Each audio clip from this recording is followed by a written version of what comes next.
Menyambut hadirnya AMD RDNA 4, Gigabyte ikut merilis Radeon RX 9000 series yang salah satunya kita akan review di konten video kali ini, yaitu Gigabyte Radeon RX 9070 Gaming OC. Jadi ini bukan dari kasta Aorus ya, tapi ini kasta dari seri gaming dan sudah memiliki bus clock yang lebih tinggi sedikit dari spesifikasi standar yang disebut dengan Gaming OC.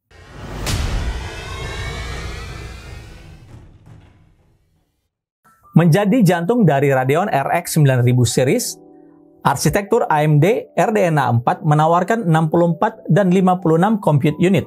Peningkatan performa generasi ketiga akselerator untuk ray tracing memberikan peningkatan performa untuk game yang memiliki fitur ray tracing, dan akselerator AI generasi kedua dengan peningkatan komputasi neural untuk data inference dan komputasi AI lainnya.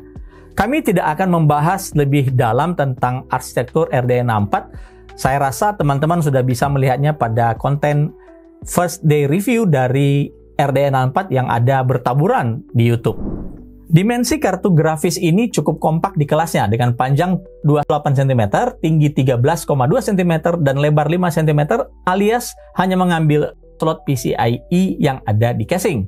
RX 9070 memiliki total stream prosesor 3584 dengan 56 compute unit.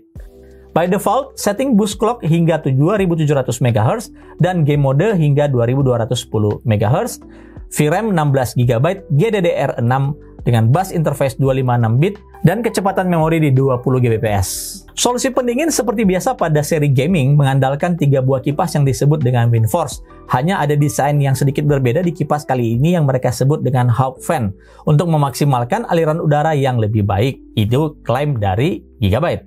Kipas di tengah berputar berlawanan arah dengan 2 kipas yang ada di kiri dan kanannya. Gigabyte mempercayai ini akan membuat efisiensi pendingin semakin baik dan mencegah terjadinya turbulensi. Struktur pendingin terlihat kokoh dengan adanya metal backplate, memberikan kesan rigid dan mencegah PCB bending. Suplai daya melalui 2 buah konektor PCIe 6+2 pin dilengkapi power indikator yang akan menyala jika kabel tidak terpasang sempurna atau bila ada pasokan tegangan yang tidak stabil dari power supply.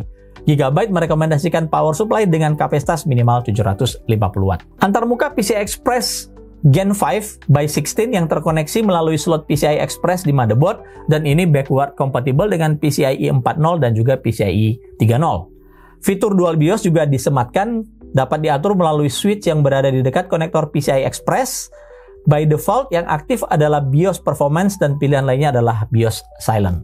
Sebagai pemanis, tentu tidak ketinggalan fitur RGB Lightning, dan tambah dipermanis lagi melalui kehadiran sliding side plate yang menawarkan sedikit tampilan berbeda dengan pilihan logo Gigabyte dengan aksen RGB atau tidak. Untuk output di bagian belakang terdiri dari 2 port DisplayPort 2.1A dan 2 port HDMI 2.1B. Semuanya mendukung multi-view hingga 4 display secara simultan.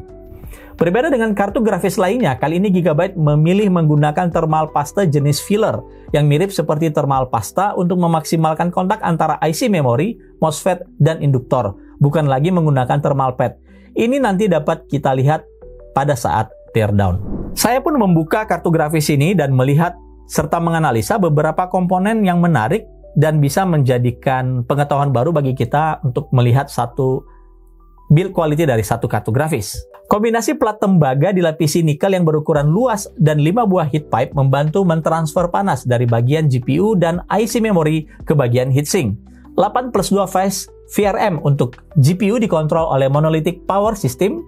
GPU phase menggunakan Monolithic Power System MP87993 DRMOS yang kemungkinan ratingnya ada di 90A karena kami tidak menemukan rating yang tepat untuk SKU dari Monolithic ini. Penyedia daya untuk chip memori GDDR6 adalah 2+1 phase VRM dikontrol oleh Monolithic Power System yang sama seperti yang ada di GPU. Sama juga seperti di GPU, memori dihandle oleh Monolithic MP87993 yang ratingnya 90A.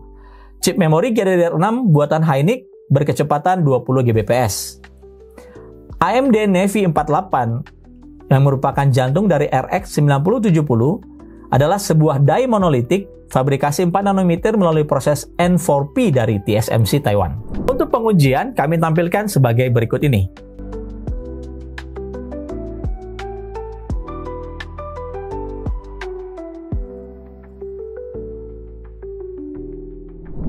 Dan sebagai pembanding, kami menggunakan kartu grafis Gigabyte GeForce RTX 5070 Gaming OC, jadi yang kastanya sama, yang memang diposisikan AMD sebagai lawan sepadan bagi RX 9070. Sedikit tentang RTX 5070, memang dari sisi VRAM-nya 4GB lebih sedikit, tetapi dia sudah menggunakan VRAM yang memiliki speed lebih tinggi, yang memiliki bandwidth lebih besar, yaitu GDDR7 atau GDDR7. Untuk drivernya kami menggunakan Adrenalin 25.3.1 WHQL untuk RX 9070 dan Game Driver 572.70 WHQL untuk RTX 5070. Kita mulai dengan membandingkan dua BIOS atau dual BIOS yang ditawarkan di kartu grafis Gigabyte Radeon RX 9070 Gaming OC. Hampir tidak terlihat ada perbedaan, kecuali suhu yang sedikit lebih tinggi di BIOS Silent atau BIOS kedua, putaran kipasnya jauh lebih rendah dibanding BIOS Performa atau BIOS yang pertama, dan selebihnya sama, termasuk GPU dan memory clock, serta daya yang juga sama-sama di kisaran 240-an watt. Jika dibandingkan dengan Gigabyte RTX 5070 Gaming OC, hanya berbeda 5-10 watt saja. UL 3D Mark. Di Speedway, keduanya berimbang, tapi sisanya RX 9070 yang mendominasi. Bahkan di Port Royal, yang sejak dulu menjadi kelebihan Nvidia berkat RT Cores-nya. Tapi sekarang sepertinya hal ini sudah berubah. Blender 4.4.0 versi beta sudah bisa mengenali RDNA 4 GPU dengan baik, ditambah adanya akselerator HIP-RT yang lebih cepat lagi, meskipun optics dari Blackwell belum bisa ditandingi. Dengan telak, Nvidia unggul 2 kali lipat lebih cepat dibandingkan RX 9070. Di pengujian handbrake, RDNA 4 sedikit lebih cepat, yaitu 3 detik lebih cepat dibandingkan RTX 5070 yang menggunakan NVENC. Perlu dicatat, untuk pengujian ini kami menggunakan AMD FVCIe sebagai akselerator untuk melakukan encoding. Selanjutnya 15 title game yang kami uji dan kami bandingkan antara RX 9070 dan RTX 5070. Kami tampilkan berikut ini hasil tabel pengujiannya. Kubu hijau tidak lagi mendominasi di game-game dengan ray tracing. Ini bisa terlihat dari performa RX 9070 yang bisa menyamai, bahkan di beberapa game bisa mengungguli RTX 5070. Contohnya di Resident Evil 4 dengan max setting yang di dalamnya sudah enable RT, atau Watch Dogs Legion. Untuk raster, RDNA 4 cukup mendominasi di sini, seperti di Cyberpunk 2077 mencatat performa 14,5% lebih baik dari RTX 5070 atau di Monster Hunter Wilds dengan ray tracing high. GPU ini bisa mengasapi RTX 5070. Dengan GDDR7 yang di atas kertas memiliki bandwidth yang lebih besar dari GDDR6, 22 Gbps di GDDR6 versus 30 Gbps di GDDR7, seharusnya secara performa akan lebih tinggi. Tapi pada kenyataannya tidak seperti itu. Ini karena memori interface di RTX 5070 hanya 192 bit saja, bandingkan dengan RX 9070 yang memiliki 256 bit. Meskipun secara efisiensi daya, GDDR7 diklaim 30% lebih efisien.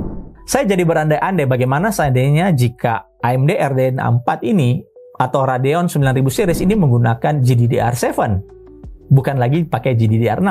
Saya rasa performanya akan jauh lebih tinggi.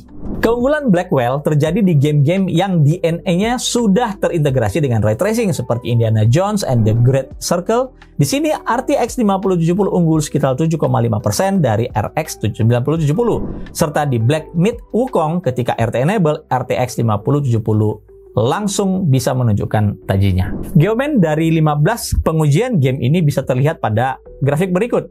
Jika diambil rata-rata, persentase kenaikan di resolusi 4K average FPS Gigabyte RX 9070 Gaming OC 10% lebih tinggi dibandingkan Gigabyte RTX 5070 Gaming OC.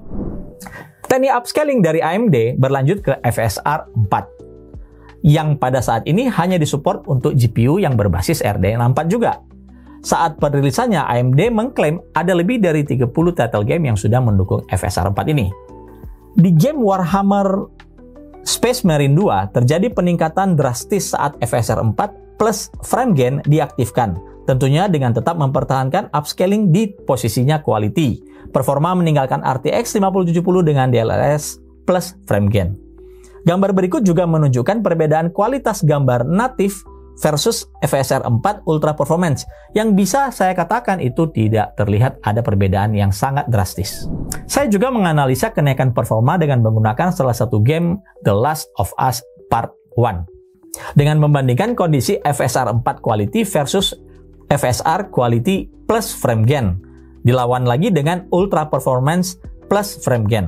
Dari 4K native, kenaikan FPS terjadi lebih dari 2 kali lipat. Dari awalnya barely 4K 60 menjadi playable di 4K 120 menggunakan FSR 4 Ultra Performance dengan frame gain aktif.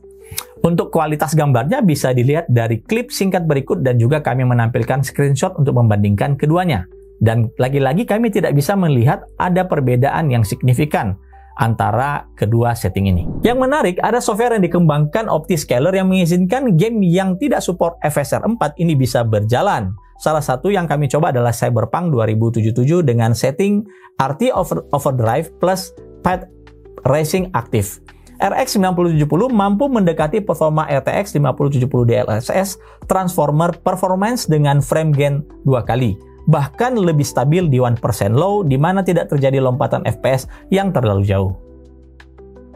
Melakukan tuning dan overclocking pada RX 9070 ini cukup mudah dan menarik sekali, bahkan tanpa perlu menggeser slider untuk GPU clock frekuensi. Hanya dengan melakukan undervolting pada Adrenalin seperti video yang kami tampilkan berikut, di mana pada kartu grafis ini saya set di minus 130 mV, power limit plus 10 atau kondisi paling maksimal yang diberikan oleh si Adrenalin, dan mendapatkan GPU boost clock hampir atau melewati 3 GHz saat gaming dengan Cyberpunk 2077 dengan daya di kisaran 260-270 Watt. 20-30 Watt lebih tinggi daripada kondisi default. Untuk GDDR6 sendiri, maksimum frekuensi yang bisa didapatkan untuk overclocking di 2650 hingga 2700 MHz dengan opsi fast timingnya di enable. Lalu apakah RDNA 4 ini sudah bisa mendukung AI seperti kubu sebelah, seperti menjalankan Stable Diffusion misalnya? Jawabannya sudah. Sekarang sudah tidak menjadi masalah lagi, meskipun patut dicatat ROCM yang dijanjikan AMD hingga saat ini belum bisa kita lihat secara nyata. Dengan Amuse AI, AMD memungkinkan ini terjadi sangat mudah melalui instalasi, bahkan untuk pemula sekalipun. Hanya perlu download dan langsung install seperti aplikasi pada umumnya. Karena keterbatasan waktu, kami belum bisa mengeksplorasi lagi ini lebih lanjut, dan Amuse AI ini juga bisa dijalankan di Radeon 7000 series. Oke, kita sampai pada kesimpulan dan pendapat kami. Gigabyte Radeon RX 9070 Gaming OC ini langsung menjadi kartu grafis favorit saya, meskipun saya hanya mencicipinya sekitar 4 hari 5 harian ya. Selain bentuknya yang cukup ringkas, ini sangat user friendly untuk para mini ITX builder dengan panjang kurang dari 30 cm. Jadi mostly casing yang mini-mini itu bisa dipasangi dengan kartu grafis ini. Cukup hening dari sisi performa thermalnya, 3 kipasnya berputar dengan sangat hening sekali. Dan dalam pengujian beberapa hari, saya juga tidak mendengarkan ada coil whine dari kartu grafis ini ketika menjalankan game atau pada saat kondisi idle. Aksen RGB juga jauh lebih sopan dibandingkan si RTX 5070. Kalau 5070 itu ada ring halo yang membahana dan ukurannya juga lebih besar ya untuk RTX 5070. Nah, ini mungkin yang menjadi sedikit pembeda. Gigabyte sedikit agak menganaktirikan loh kelas Radeon karena tidak menyertakan RGB yang lebih membahana, khususnya di bagian kipas dengan halo efek. Harga di online store saat video ini kami buat ada di angka 12 jutaan. Semoga Senin tidak naik. Itu kuncinya. Jadi selama Senin tidak naik, 12 juta itu 12 jutaan ya. Itu menurut saya sangat worth it untuk mendapatkan sebuah kartu grafis yang playable sekali di 4K. Ray tracingnya sudah tidak lagi menjadi the second class seperti sebelum-sebelumnya. Dia bisa bersaing dengan RTX 5070 yang mungkin pada saat video ini dibuat harganya sedikit sudah mendekati RX 9070. Kayaknya sudah capek berada di puncak harga ya, kedinginan dan ingin turun ke tempat-tempat yang lebih hangat. Namun dari sisi performa AI, kami masih mengakui Nvidia masih leading dibandingkan AMD di sini. Kemudahan, kemudian semua implementasinya dan teknologinya sudah diadopsi untuk berbagai macam platform dan software. Ini sangat mudah bagi Nvidia untuk menjadi salah satu, atau bukan salah satu, satu-satunya saat ini yang leading menjauh dari baik itu AMD maupun Intel di bidang AI. Dan well, ini bukan masalah gigabyte, tapi ini lebih pada PR panjang untuk AMD agar bisa catching up dengan Nvidia soal AI yang satu ini. Dan selama harga si RX 9070 ini masih di bawah RTX 5070, atau katakanlah sama, saya merasa orang akan lebih prefer memilih si Radeon 9070 dengan kapasitas VRAM 4GB lebih besar dibandingkan RTX 5070. Namun demikian, ada beberapa keluhan, saran, dan pendapat pribadi yang perlu saya sampaikan tentang Gigabyte yang satu ini. Pertama adalah fungsi dual BIOS yang saya sama sekali tidak melihat itu berguna. Setting BIOS 1 dan BIOS 2 sama persis kecuali profile fan-nya yang untuk silent lebih pelan ya, dan ini menyebabkan temperatur jadi tinggi. Lalu kenapa tidak membuat sih sebuah fitur dual BIOS yang benar-benar bisa bermanfaat secara fungsi? Misalnya saja membuat BIOS performa yang benar-benar untuk performa. BIOS clock-nya lebih tinggi atau memorinya sudah ter-overclock untuk BIOS yang performa. Sedangkan untuk silent, fokuskan dia pada silent. Ya, fokuskan dia pada profile kipas yang jauh lebih rendah untuk bisa menghasilkan performa yang lebih ideal dan efisien dan lebih berarah pada tingkat kebisingan yang jauh lebih rendah. Cukup disayangkan, Gigabyte tidak mengoptimalkan backplate yang begitu besar yang ada di bagian belakang PCB dengan tidak memasukkan atau menambahkan thermal pad di bagian PCB yang bersentuhan dengan bagian belakang IC memory. Hanya yang diberikan thermal pad di bagian belakang chip GPU saja. Bagi kami, dengan adanya plat logam, ini bisa membantu menyebarkan panas. Dan tadi kita bisa lihat, suhu temperatur dari memori chip itu bisa mencapai 90 derajat. Seandainya ini dipasangi dengan thermal pad, ini akan jauh lebih menekan atau menjaga temperatur lebih rendah lagi. Dan bagi teman-teman yang ingin memodifikasi nantinya dan ingin menggunakan thermal pad, ingat, gunakan thermal pad dengan tebal 2 mm. Gigabyte Control Center yang menjadi center of application, baik itu di motherboard maupun di kartu grafis, ini sama sekali tidak berfungsi. Yang berfungsinya cuma untuk merubah aksen atau efek pencahayaan RGB. Tapi kita tidak menemukan seperti tuning untuk menggeser GPU clock, menggeser memory clock, ataupun merubah power limit. Ini masih belum ada. Dan saya harapkan GCC atau Gigabyte Control Center ini akan segera diupdate agar bisa mendukung sepenuhnya fungsi-fungsi untuk Radeon 9000 series. By the way, di akhir video ini saya ingin memberitahukan ada promo untuk pembelian Gigabyte Radeon 9000 series hingga akhir bulan Maret 2025. Detailnya bisa lihat di deskripsi ya. Itu saja yang saya bisa sharing tentang pengalaman experience menggunakan kartu grafis Gigabyte Radeon RX 9070 Gaming OC kurang lebih 4-5 hari. Semoga berguna dan bisa memberikan satu pilihan kartu grafis untuk kalian yang ingin bermain game dengan experience yang lebih baik lagi. Sampai bertemu di konten MyClub ID berikutnya.